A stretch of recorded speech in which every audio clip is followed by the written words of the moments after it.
আসসালামু আলাইকুম এভরিওয়ান। আশা করি আপনারা সবাই ভালো আছেন। আলহামদুলিল্লাহ আল্লাহর রহমতে আমি অনেক ভালো আছি। তো কেমন চলছে গল্পটি? আশা করি গল্পটি আপনাদের কাছে অনেক ভালো লাগছে এবং আমার কাছেও গল্পটি বলতে মোটামুটি ভালোই লাগতেছে। কারণ গল্পটি অনেকটাই রিয়েলিস্টিক মনে হয়। কিন্তু যাই বলেন গল্প তো আর কখনো রিয়েল হয় না, গল্প তো গল্পই। তো চলেন মিথ্যা অপবাদে অপরাধী পার্ট 5 শুরু করা যাক। পরের দিন সকালে আমান সাহেব, তার মেয়ে লাকি ও তার বাবা আমার রুমে চলে আসে। এসে দেখে কান্না করতে করতে আমার চোখ মুখ ফুলে গেছে। তখন আমান সাহেব বলে, কি হলো, তুমি কাঁদছো কেন? তখন আমি বললাম, না মানে আঙ্কেল, মায়ের কথা খুব মনে পড়ছে। তখন আমান সাহেব বলল, কি হয়েছে তোমার মায়ের, আর এভাবে কি কেউ কাঁদে? তখন আমি মনে মনে বললাম, আমার সাথে কি হয়েছে সেটা আর আপনাদের কিভাবে বলি, যা আমার আপনজনেরাই বুঝলো না। তখন আমান সাহেব বলল, কি হলো, চুপ করে আছো কেন? তখন আমি বললাম, কি বলবো? সকলে তখন বলে উঠল, আমরা তোমাকে যা প্রশ্ন করেছি তার উত্তর দাও। তখন আমি নিজেকে একটু সামলিয়ে নিয়ে বললাম, আসলে আমি পরীক্ষায় খুব খারাপ রেজাল্ট করেছি, যার কারণে আমার বড় ভাই আমাকে অনেক মারেও বকা দেয়, তাই আমি বাসা থেকে চলে এসেছি। তখনই অনন্যা বলল, তুমি মিথ্যা কথা বলছো। আমি একটু ঘাবড়ে গেলাম, তারপরেও বললাম, কই আমি মিথ্যা বললাম? তখন অনন্যা বলল, তাহলে তোতলাচ্ছ কেন? তখন আমি কিছু না বলে মেঝের দিকে তাকিয়ে রইলাম। তখন অনন্যা বলে উঠল, কালকে রাতে তুমি কার সাথে কথা বলেছিলে, আর কিসেরই বা অপবাদ নিয়ে বাড়ি থেকে চলে এসেছে? আমি ওর দিকে একটু জিজ্ঞাসু দৃষ্টিতে দেখাই, আর ভাবতে থাকি এসব কথা অনন্যা কিভাবে জানতে পারলো। না, এদেরকে আর মিথ্যা বললে হবে না, এদেরকে আমি সত্যটাই বলি। যাক, আমার জীবনে ঘটে যাওয়া ঘটনাটা কারোর সাথে একটু শেয়ার করি। আর নিজের কষ্টের কথা অন্যদেরকে একটু বললে নিজেকে অনেক হালকা মনে হয়, তাই আমি ওদেরকে সব সত্য ঘটনা খুলে বলি। বাসা থেকে এখানে আসা পর্যন্ত সমস্ত ঘটনা বলার পর ওদের চোখের দিকে তাকিয়ে দেখি সবার চোখেই পানি। তাই আমি আবারও মাথা নিচু করে থাকি।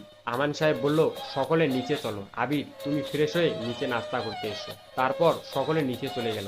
আমিও আঙ্কেলের কথা মতো ফ্রেশ হয়ে নিচে নাস্তা করতে আসলাম। এসে দেখি তারা সবাই না খেয়ে আমার জন্য ওয়েট করছে। আমি আসতেই আঙ্কেল আমাকে বসতে বলল। আমিও আস্তে করে সেখানে বসে পড়লাম। তারপর সবাই একসাথে খেলাম। খাওয়ার মাঝে কেউ কোনো কথা বলেনি। খাওয়া শেষে আমি আমার রুমে চলে আসলাম। রুমে আসতেই মায়ের কথা আবার মনে পড়ে গেল। তারপর আমি বুঝতে পেলাম আমার রুমে কেউ একজন এসেছে। আমি চোখ মোছার বৃথা চেষ্টা করলাম। আমার রুমে এসেছে অনন্যা। সে এসে বলল, তুমি আবার কাঁদছো? তখন আমি বললাম, আচ্ছা বাদ দাও, মায়ের কথা মনে পড়ছিল তো। তখন অনন্যা বলল, আমি তোমার সাথে যা করেছি তার জন্য সরি, তুমি আমাকে ক্ষমা করে দিও। তখন আমি বললাম, আমি কিছু মনে করিনি। কিছুক্ষণ পর লাকিও আমার রুমে চলে আসলো। তাদের সাথে গল্প করতে করতেই 12টা বেজে গেল।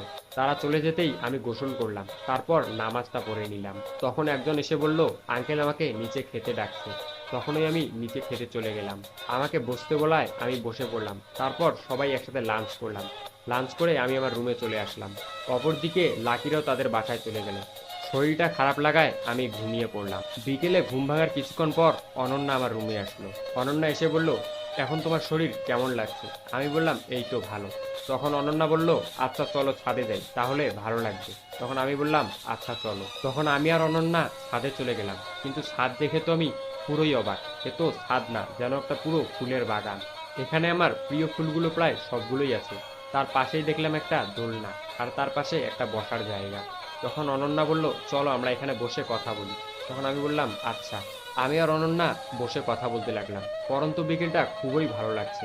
তবুও কেমন যেন একটা শূন্যতা অনুভব করতে লাগলাম। আসলে সত্যি বলতে পুরনো স্মৃতি মানুষকে কুড়ে কুড়ে খায়। তখন অনন্যা বলল, কি ভাবছো? তখন আমি কথা ঘুরিয়ে বললাম, না ওই যে দেখো সূর্যটা কত সুন্দর। অনন্যার সাথে কিছুক্ষণ কথা বললাম। কথা বলতে বলতেই সন্ধ্যা হয়ে এলো। তখন অনন্যা বলল, চলো এখন নিচে যাই, সন্ধ্যা হয়ে গেছে। এক সপ্তাহ কেটে গেল। আমি মোটামুটি অনেক সুস্থ হয়ে গেছি। আর অনন্যার সাথেও বেশ ঠিক। আঙ্কেল বলল, তোমাকে অনন্যার সাথে কলেজে ভর্তি করিয়ে দেবো। আর তোমার তো ভালো ড্রেস নাই, তাই আজকে তুমি সন্ধ্যায় অনন্যা সহ শপিং করতে যাবে। আমি মাথা নাড়িয়ে হ্যাঁ জানালাম।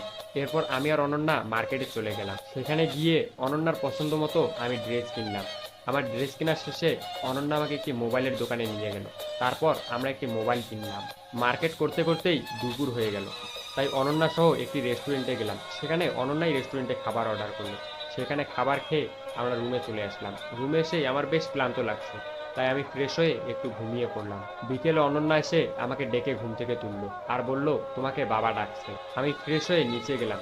নিচে যেতেই আঙ্কেল বলল, তুমি আর অনন্যা কোথা থেকে ঘুরে আসো। আমি মনে মনে ভাবতেছি হঠাৎ এই কথা বললো কেন। তখন আমি বললাম, আচ্ছা ঠিক আছে। অনন্যা দেখি রেডি হয়ে নিচে নামছে। তাকে দেখে আমি তো পুরোই অবাক, পুরোই অপসরীর মতো লাগছে। সে আমার কাছে এসেই আমাকে একটা ধাক্কা দিল।